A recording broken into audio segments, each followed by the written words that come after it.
Hi guys and girls, it's the Jeep Doctor. Another installment here on our YouTube page. This one is how to replace a wheel bearing on the front of your Jeep. So this is an item that could go out from time to time. Depends on how hard you wheel your Jeep. It could just go out with old age. And this is one of the one of the primary causes of the infamous death wobble. So I've already got it pretty much tore down, all the bolts loose, just to do a real quick how-to on this.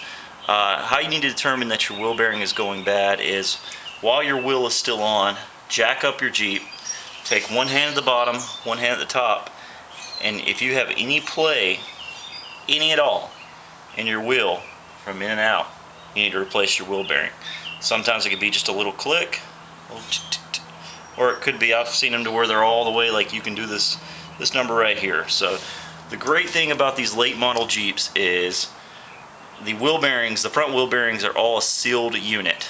So it's a little more expensive to replace, but trust me, compared to some of the older units where you had to actually take the hub and press the old bearing off with a race and then put the new bearing back on, it's a nightmare. This is way easier, guys. So what you're going to start with is you're going to go ahead and remove your caliper, your rotor, and then you're ready to start.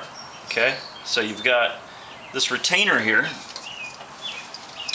a little cotter pin first. Pull this guy out here. Then you have your lock nut.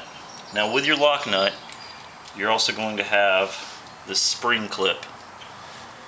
And this may look like nothing, but it can mean the world to you, because what it does is it puts tension on this lock nut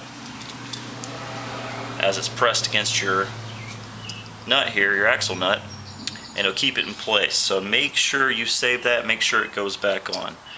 So from there, if you have an impact, pneumatic, electric, you know, a good variety of electric impacts are now available at Home Depot or Lowe's for relatively inexpensive. DeWalt, I think Cobalt has one now.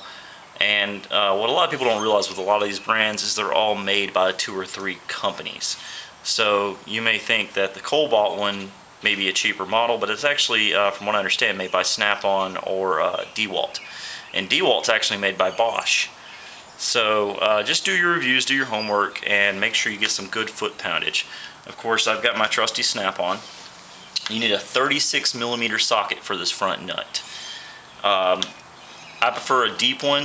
I'm actually you don't need a deep one for this one, but they actually sell Astro Pneumatic sells a 6-piece front-wheel drive axle nut set is what they call it. It ranges from, I believe, 28mm all the way up to 38mm, skipping along the way.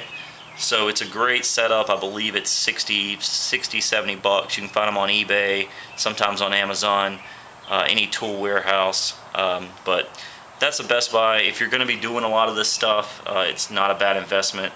I think you can actually rent these from AutoZone Advance, maybe O'Reilly's as well.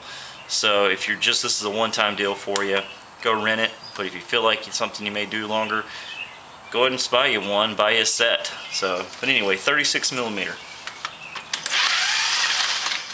Just zip that nut off. And I know that sounded awful loose, it's because it was, because I already broke it loose before the video to make sure that I didn't have a seized nut or anything. I didn't want to be in the middle of the video and be sitting there hammering on this thing. So, alright guys, from here, all this is loose and done. From here, what you've got on the back here, and you can see the front of it here, is 3 bolts. You've got one here, one in front, and one in the back.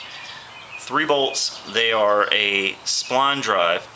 So your best bet is to use if you have it, use a ratcheting wrench. This is Blackhawk. This is a brand I recommend. Snap-on and Matco are wonderful brands.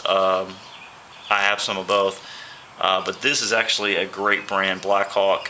They're made and imported somewhere, I believe China or Taiwan. There we go, made in Taiwan. But I've used them for 13 years and never had a single one go bad on me. So you know, it's not always the name brand that's going to be the one, but I'll tell you, the Craftsman ones, I've had nightmares with them. But anyway, if you can see that, it's got the spline drive. So, and here is a long snap-on wrench. This is what I use to break them loose with. They actually make sockets like this, so you can get a socket like this and a ratchet if you want to. Not a lot of room back here.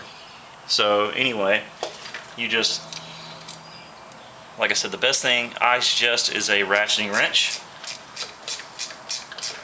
So once you get them relatively loose here, and you don't have to take these things all the way out, because you're just basically going from here forward. You just got to get the threads loose from there forward, and then you can take your wheel bearing off. So don't think you got to sit here and pull every one of these bolts actually out of the hub, because you don't. So just get the threads past this wheel bearing here and good to go. This is where a ratcheting wrench really comes in handy, because you have very limited room right here. You might could get a ratchet and a deep well socket back here, but you're also going to have the same clearance problem that I'm having right here. If you move over here, you have a little more swing. So I unfortunately am not left-handed, so it makes it a little awkward, but you know, a lot of times you do what works. So there we go, there's that one. One more down here.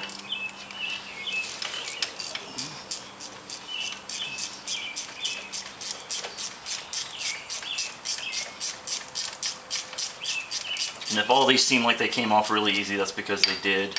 I do wheel my Jeep, but like I said, I pre-loosened these up for the video.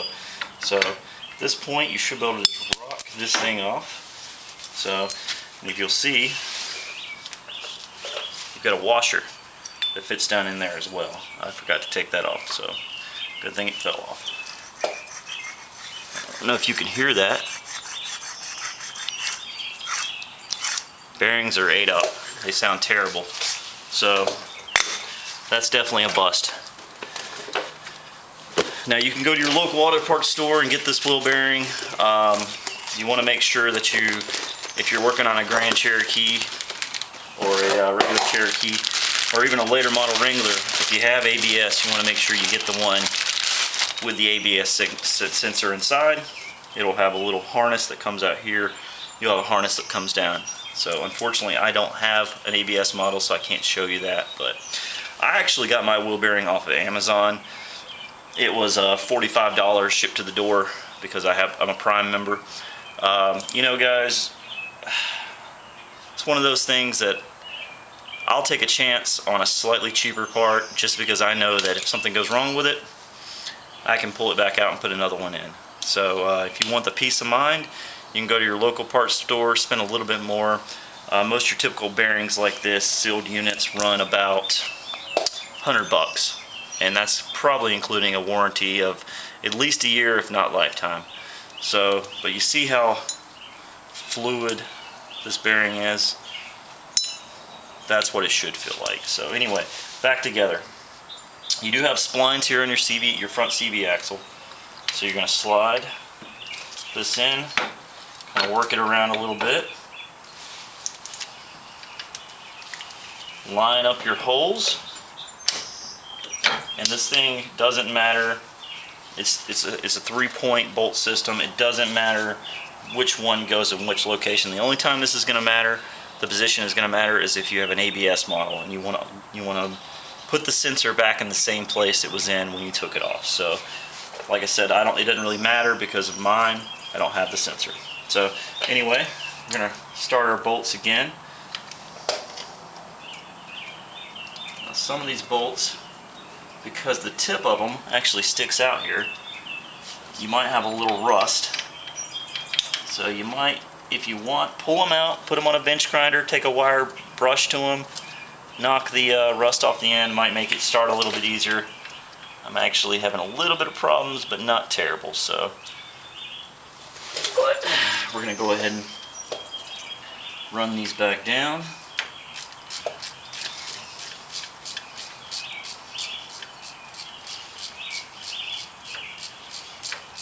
And there is a torque spec for these bolts. Unfortunately, I don't know it off the top of my head. I will look it up and post it in the comments as the first post when this video goes up. Not terribly important. I would think probably 80 to 100 foot-pounds in my experience, but honestly, I wouldn't run these down with an impact for sure. I would, you know, if you're the kind of guy who has some swivels and an impact, you think you're going to get in there and hammer these things down, you can, but you know, I think it's way better just to torque it to spec, or just torque it with a good muscle torque on things like this, because you never know when you're going to have to do a trail repair, and the last thing you want to do is need an impact in the middle of the woods. So